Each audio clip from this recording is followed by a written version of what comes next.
ওনার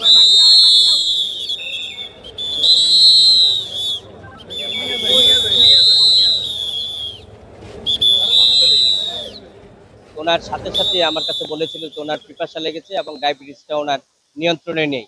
তো উনি একটা চকলেট চেয়েছিলেন এবং পানি চেয়েছিলেন, কিন্তু আমি পরবর্তীতে একটা চকলেট দিতে পেরেছিলাম, কিন্তু পরবর্তীতে সে পুলিশ প্রশাসন সেখানে বাধা সৃষ্টি করেছিলেন। পরবর্তীতে কামরুল সাহেব, বিশেষ করে অ্যাডভোকেট কামরুল ইসলাম বলেছেন যে আমার জীবন রক্ষা হচ্ছে আগে এবং তার পরবর্তীতে আমাকে বিচার প্রক্রিয়া করবেন। কিন্তু চকলেটটা দিতে পেরেছিলাম, কিন্তু সেখানেও আমাকে পুলিশ বাধা সৃষ্টি করেছিলেন এবং পরবর্তীতে পানি আমাকে দিতে দেওয়া হয়নি, বাধা সৃষ্টি করা হয়েছে।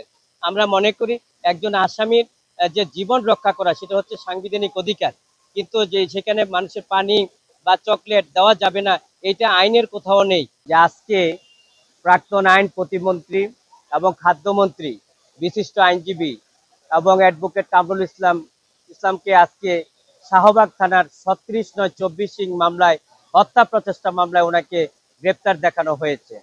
পরবর্তীতে আমরা বিজ্ঞ আদালতে গ্রেপ্তার দেখানো হয়েছে, কিন্তু এই সম্পর্কে আমরা কোনো তথ্য উপাত্ত আমরা পূর্বে জানতাম না।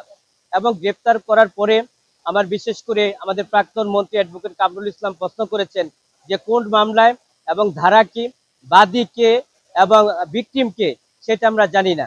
পরবর্তীতে আজকে যখন মন্ত্রী নিজেই প্রশ্ন করেছিলেন তখন বিজ্ঞ আদালতের মাধ্যমে আমরা জানতে পেরেছি যে হত্যা প্রচেষ্টা মামলা হয়েছে শাহবাগ থানায়।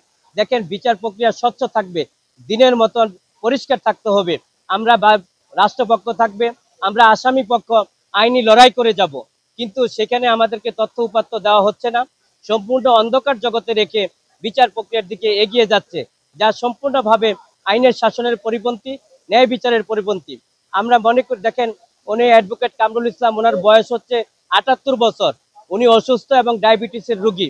সেই জন্য ওনারা জানেন যে ডায়াবেটিসের রোগীর অনেক সমস্যা হলে আমাদের চকলেট দিতে হয়।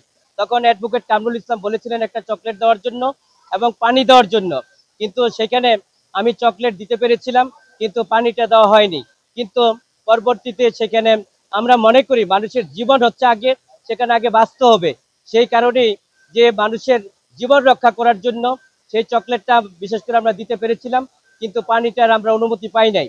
কিন্তু আমরা মনে করি যে মানুষের জীবন হচ্ছে আগে, তারপরে হচ্ছে বিচার, এবং তারপরে বিচারের প্রক্রিয়াটা পরবর্তীতে আসবে। মানুষ যদি না বাঁচে এবং তাহলে কার বিচার করবেন, আমরা সে বিজ্ঞ আদালতের দৃষ্টি আকর্ষণ করেছি।